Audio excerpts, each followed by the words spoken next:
everyone. Hello. Good morning. We are so excited that you're here with us. Yes, welcome to Northshore. It is springtime. Depending on where you're living, either it's like snowing or 100 degrees. So anywhere between there, we hope you're enjoying where you're at. We're so excited that you're here this morning spending some time with us. I love it. We always talk about the weather at one point That's or another. I'm so excited for it to get like warmer. Yeah. So yeah, up here in the Pacific Northwest, it's kind of a big thing.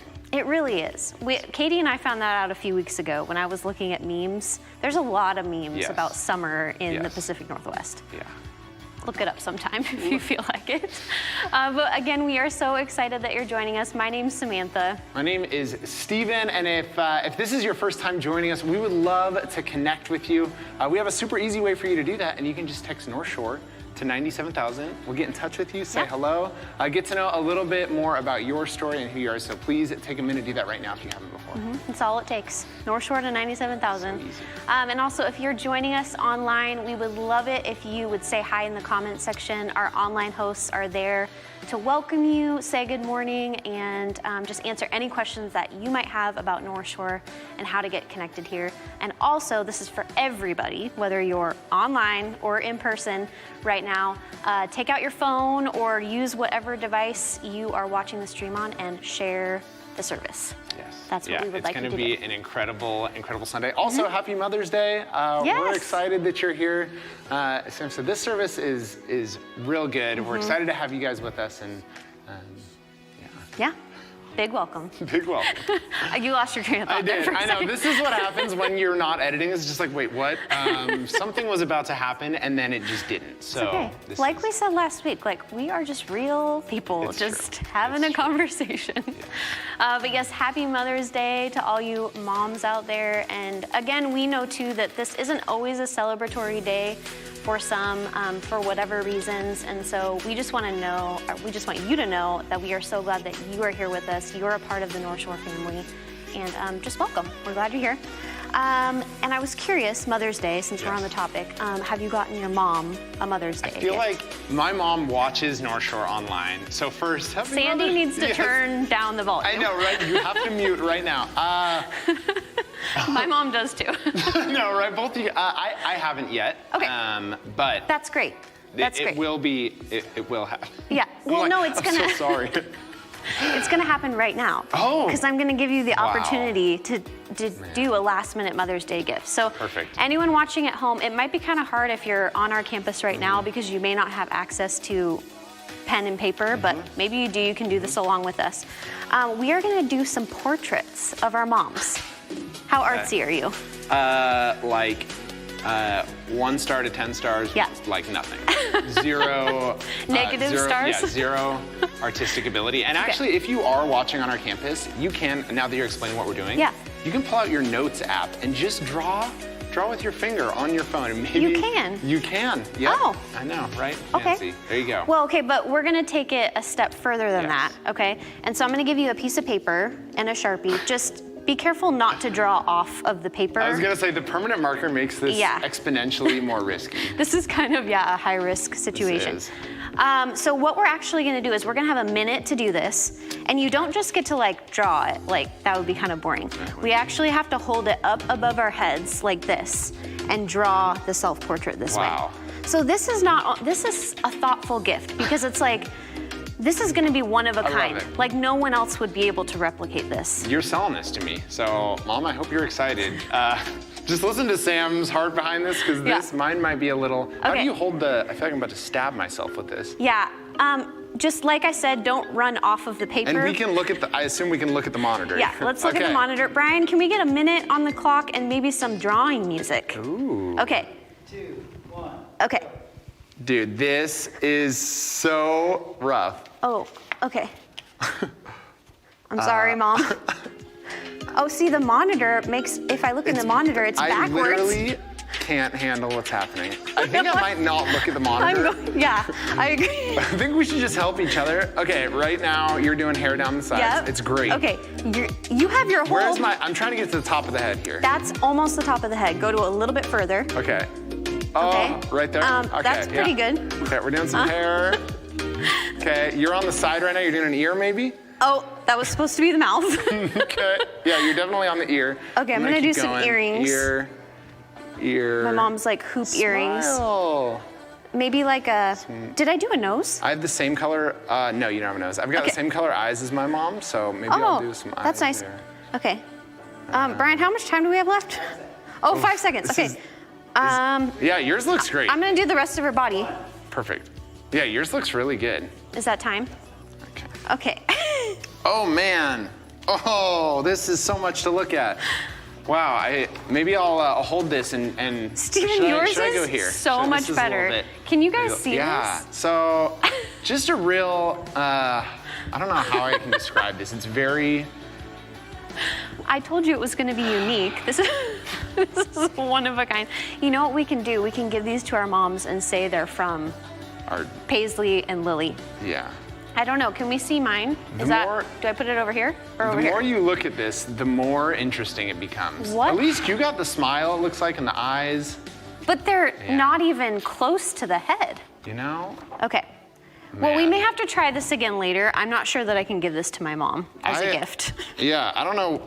All right, here's the game. We give it to them, we don't tell them what it is. And they get to figure out what they're looking at. I love that. That's the joy here. Happy Mother's Day, Mom. Happy Mother's Day, everyone. So good. Well, sometimes these things just fail, and that's okay, because if you never try... This is not a failure. There's no art that's a failure, Sam. You need to hear that. Someone else needs to hear that today, too. There's no failure in art, all right? You're so right. If you are just joining us, welcome to Northshore. We are so glad you're here. My name's Samantha. Yeah, and my name is Steven, and we have just been in an incredible series, and we're excited to take you back and take a little look at what happened last week, so check this out, and we will be right back. If you hit that disappointment or you're there right now, recognize the pain. Don't pretend it's not there. Bring it to God. Remember His promises, that in the darkest moments, God is often closest. And remain open to a new plan. Who knows what God wants to do? But He invites you to just stay open to the story He might want to write in your life. And when you do, you will learn, as Kevin has, and so many others have, the God of hope can fill you with joy and peace as you trust in Him. Well, last week was an incredible Sunday, all the way from worship to Wolfgang's message. And if you weren't able to join us last week, go back and watch that service. You're probably like, incredible. Who's Kevin and what was his story? It's well worth going back. Yes. Again, you can find all that on our YouTube page, Facebook page, northshore.church, or on the app as well. You can go back. It's well worth it. Yeah, all the places. And today we are excited for another message in this series, I Can Relate. I pretty much can relate to every single week so far. Yes. And I'm excited for what we're going to be talking about today. But again, if you're just joining us, welcome to Northshore. We are so glad that you're here. My name is Samantha. Yeah, and my name is Steven, and it has been so fun since we've returned to in-person experiences here on our Kirkland campus to meet so many of you in person that have just started to join us at Northshore over these last few months. And for those of you online, please reach out in the chat, say hello. We'd love to connect with you. And whether you're here in Kirkland or online, there's a super easy way to get plugged in. Yes, find absolutely. out everything that's happening. Yeah, just text Northshore to 97,000. That's the easiest way. If you're joining us right now on our campus, our guest services table is right out in the main lobby. We are meeting new people every single week, and it is so much fun. So we would love to meet you. Please stop by and say hi, and we would love to help get you connected here in Northshore. Yeah, well, again, thank you so much for joining us. We are just about to jump into our service. Excited to spend this time with you, and once again, welcome to Northshore.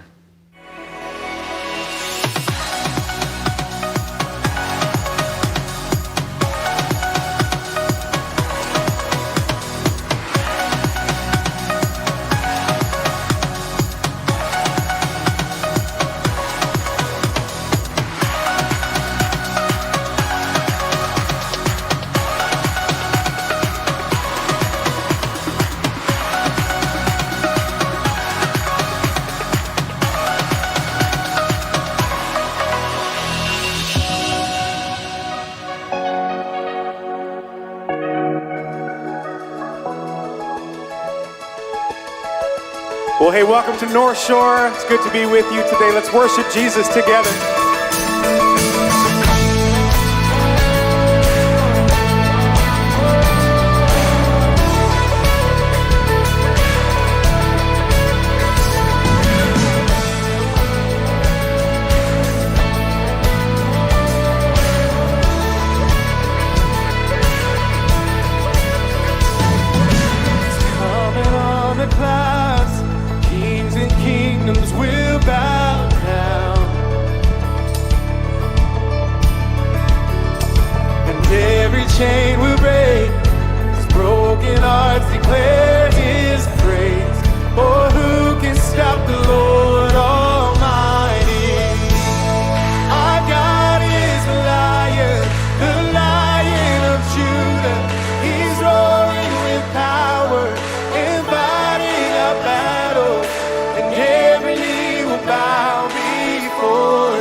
without.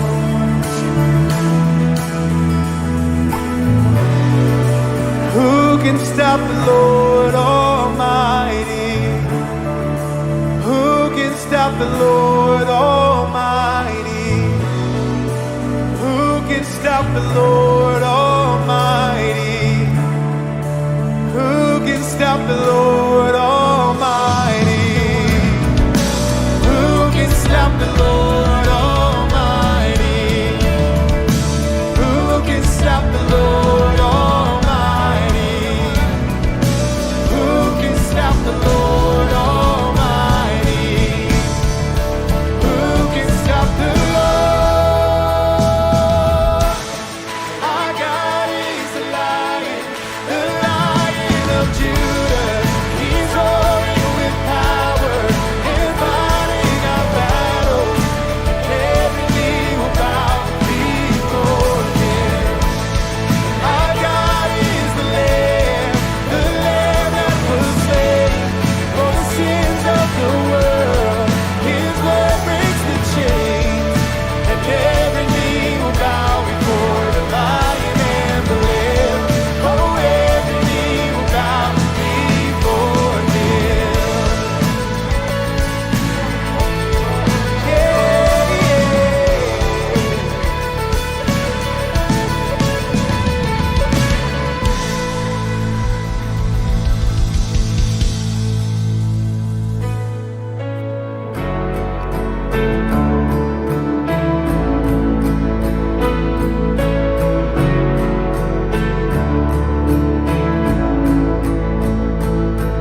the weapon may be formed, but it won't prosper. When the darkness falls, it won't prevail. 'Cause the God I serve knows only how to triumph. And my God will never fail. No, my God will never fail. I'm gonna see a victory. I'm gonna see a victory. For the battle belongs to you, Lord. I'm gonna see a victory. I'm gonna see a victory. For the battle belongs to you, Lord. Oh.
see a victory.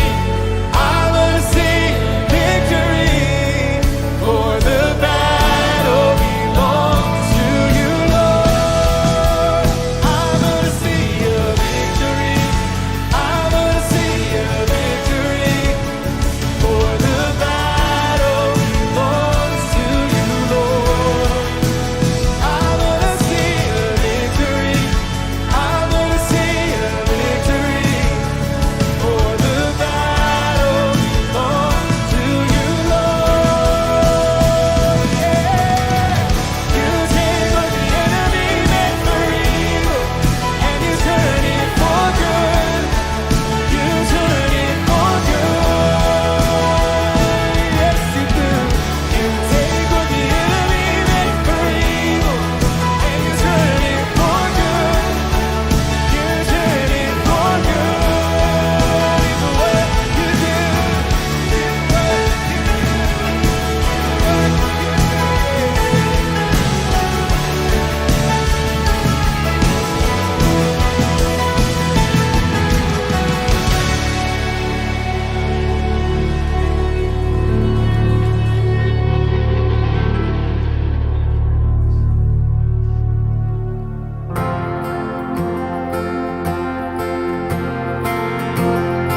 such important reminders, and so glad to have you with us here at Northshore Online. My name is Jonathan Wolfgang. I'm part of the team here, and I want to welcome you who are joining us, whether you're here in the area, whether you're across the country, or literally somewhere in another part of the world. Welcome to Northshore Community Church. And of course, on this special weekend, happy Mother's Day to all of the moms and women who make such an incredible difference in so many lives every day.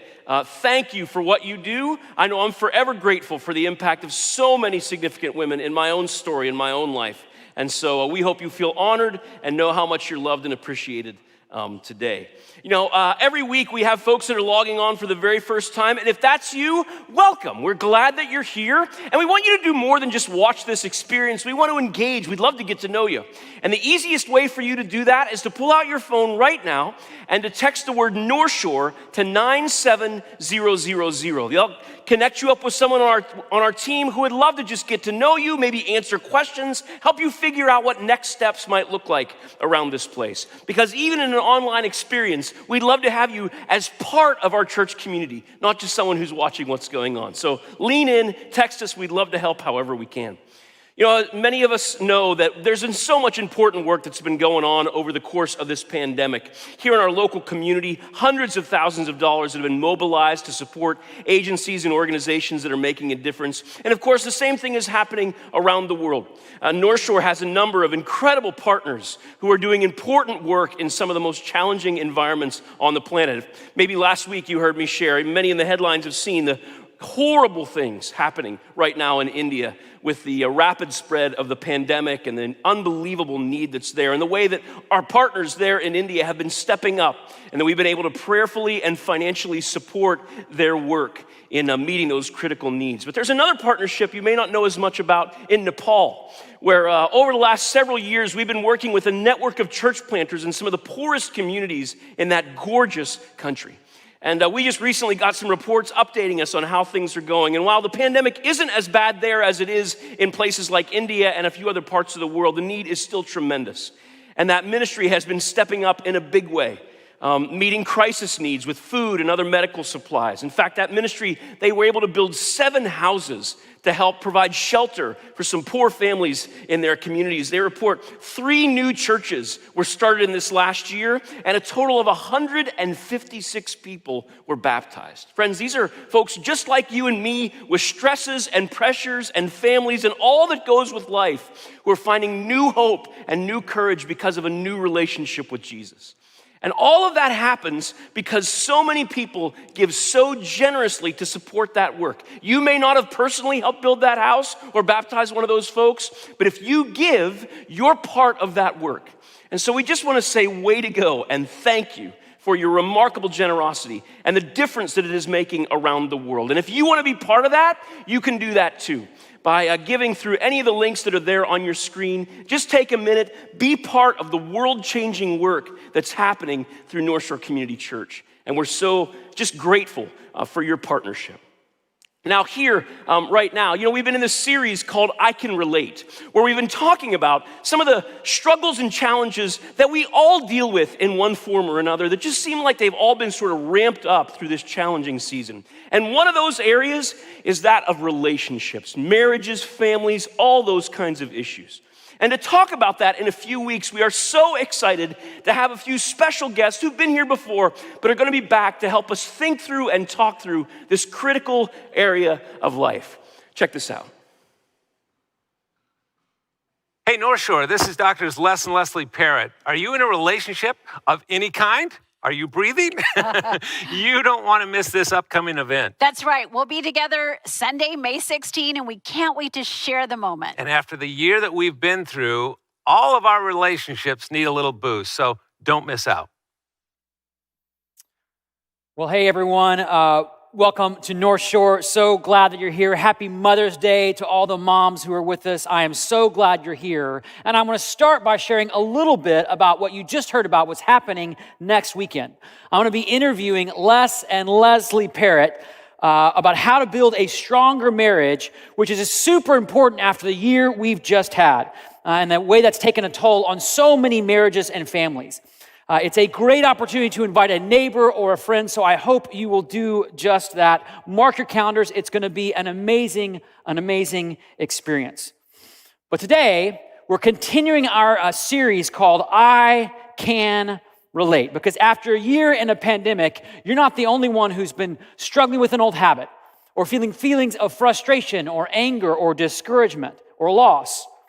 And today, I want to talk about an issue that I think we can all relate to, though it's much easier to see this one in somebody else's life than it is in our own, and it's the issue of being judgmental or judging others.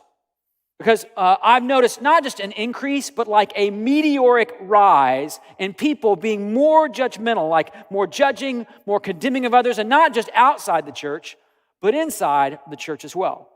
So if you have a Bible or Bible app on your phone, I want you to open it right now to Matthew chapter 7, the Gospel of Matthew chapter 7, starting in verse 1. And as you do that, I just want to share a little context for you. 2 weeks ago, when we talked about anger, we were in the same part of the Bible. It's called the Sermon on the Mount. It's the most comprehensive message that Jesus ever gave about the kind of life he enables us to live, including how to deal with anger, sexual temptation, lying, hatred, self-righteousness, worry. Jesus basically covers every part of life. And whenever people are listening to a talk or a message about serious issues, there's this kind of pattern or habit we have. It's what I would call mental finger pointing. In other words, we start thinking about other people who need to hear about this subject even more than we do. Right now, some of you are thinking about a person you know who is always worried about or focusing on other people. Right? That's exactly what I'm talking about. That's my point. And I imagine the same dynamic was at work when Jesus was teaching on the Sermon on the Mount. Some mental finger pointing started to happen. Someone was saying, did you just hear Jesus say something about love your enemies? Well, you know, that person that we really know about, he's always been such a jerk. He's really going to get it. Or did you hear that line about lust? You know, so-and-so is always looking at the wrong stuff online. They're definitely going to get it. Or that line about don't deceive others. Oh man, what's her name is squirming in her seat right now. She's such a gossip. I would never talk about anybody behind their back. It's like there's something inside of us that just wants to label or judge or condemn other people. And by the way, Christians have like a reputation for doing this. Some of you may know the show The Simpsons, that old kind of animated show. One of the characters was this character named Ned Flanders. He was the Christian who lived next door, and in one episode, his wife, Maud, goes away to Bible camp, in her words, to learn to become more judgmental, as if that's what Christians are trying to become. And whether that's a fair perception or not, it's a real one. In fact, about a decade ago, a researcher named David Kinnaman published a book that was just about that. And the number one thing that he found was that the perception people had of Christians was that Christians are judgmental. We are quick to find faults in others and ignore our own. So what do? Do we judge or do we just tolerate? Well, thankfully, Jesus gave his followers a clear answer, a clear way forward when it comes to how to be a Christian and deal with judgmentalism. So let's look at Matthew chapter 7, verse 1. Look at this text. Jesus says, do not judge, or you too will be judged. For in the same way you judge others, you will be judged, and with the measure you use, it will be measured to you. Do not judge. Wherever you're watching from right now, let's just say that out loud together, okay? Even if you're in your living room or if it's just you by yourself, let's say that out loud. Do not judge. Now, I want you to say the same thing, and if you're watching with someone, I want you to turn to that person and point your finger at them and say, with a vigorous, loud voice, do not judge. Doesn't it feel good to kind of point your finger at somebody? Well, that's exactly what Jesus is getting at. Do not judge. And notice, he doesn't give any exceptions. He doesn't say, do not judge unless it's like a really big sin, or just don't make a habit of judging. He simply says, do not judge. And Jesus didn't just teach this, he lived this out. He was constantly welcoming people who were nothing like him, people that other religious leaders would have condemned. Tax collectors, centurions, the immoral, the promiscuous. In fact, Jesus was so accepting of these sinners, the religious leaders accused him of being one himself. Look at what they said about Jesus. They said, this man welcomes tax collectors and sinners, and he eats with them. And by the way, in the first century, to share a meal with someone was a sign of total acceptance. You see, Jesus was so gracious. He was so welcoming. He was so accepting that people who didn't look anything like Jesus loved being around him. In fact, the only people that Jesus condemned were many of the religious leaders in that day. Why? Because of their judgmental spirit. Think about what he said. Do not judge, or you too will be judged. See, judgment of others leads to God's judgment on you. And just to make sure we're all really clear about this, he gives a little illustration. He says, whatever measuring stick, whatever way that you evaluate other people, whatever measuring stick you use, I'll use the same thing on you. So you want to talk about their sexual sin? Okay, fine. First, we're going to measure yours. You want to talk about how self-absorbed or arrogant or egotistical that person is? Okay, first, let's look inside your heart. You want to look down at them because they made a bad decision? Well, I've got a long list of yours, so let's start there. In other words, however you judge them, that's how God judges you. Which is exactly why we see what we see Jesus doing with the religious leaders in his day. He would say things like, you condemn that person as unclean, but inside you are filled with wickedness and greed. Or you think that person is spiritually dead, but you're like an unmarked grave. In fact, at one point when he was saying something like that, one of the experts in the law said, teacher, when you say these things, you insult us also. I mean, you think? Do not judge, or you too will be judged. Now, I know what some of you may be thinking. Does this mean we should just, tolerate sin?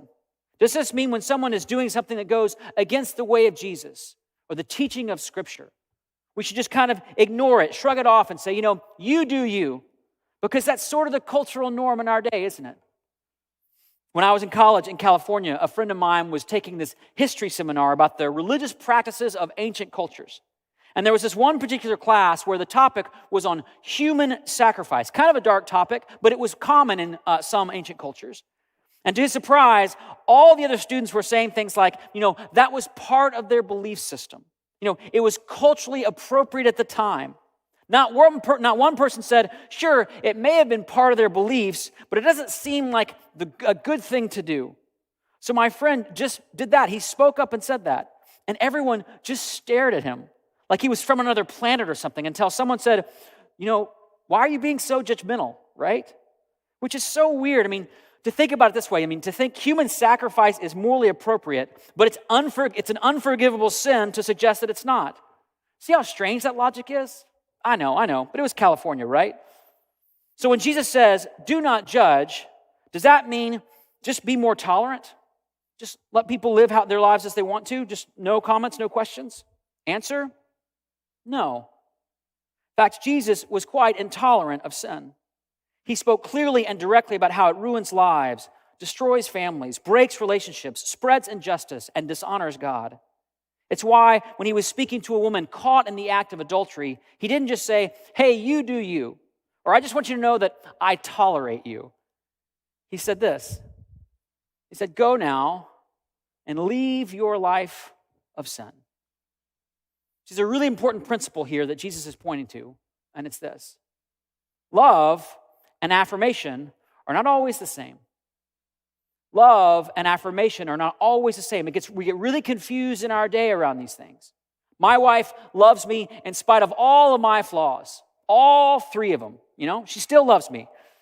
But that doesn't mean she just affirms my anger or impatience or selfishness. She doesn't say, I hope you continue to grow in your impatience or defensiveness. She doesn't say, I hope our children can learn to lose their temper by watching you or act selfishly from you. She loves me unconditionally, and she is intolerant of my sin, as she should be, because love and affirmation aren't the same.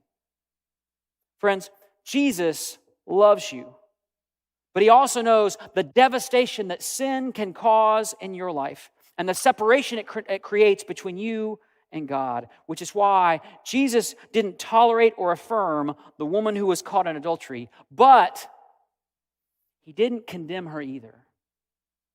He didn't gossip. He didn't look down at her. He didn't say, you're such a disappointment. Or how can you make such a terrible or stupid decision? In fact, when all those people were gathered around to judge her, Jesus said, let any one of you who is without sin be the first to throw a stone at her. In other words, whoever is free from sin, you go first. And then one by one, they put down their stones and they walked away. Not because this woman's sin didn't matter, but because in God's eyes, they were no less guilty than she was. And so am I. And so are you. And this is why our judgmental spirit is so offensive to God, because who am I to judge? What moral high ground do I actually stand on? And to make this point kind of unmistakably clear, Jesus gives almost a humorous illustration. Look back at Matthew 7, verse 3. Jesus says, why do you look at the speck of sawdust in your brother's eye and pay no attention to the plank in your own eye? How can you say to your brother, let me take the speck out of your eye, when all the time there is a plank in your own eye? In other words, when we judge other people, when we start calling out their flaws and not our own, we look something like this. It's like saying, hey, buddy, I see you've got something in your eye, but guess what? I'm a Christian. I go to church. I can help you. If you could just get a little closer and lean in, I think I can help you. And what happens? We end up kind of hitting him with the plank.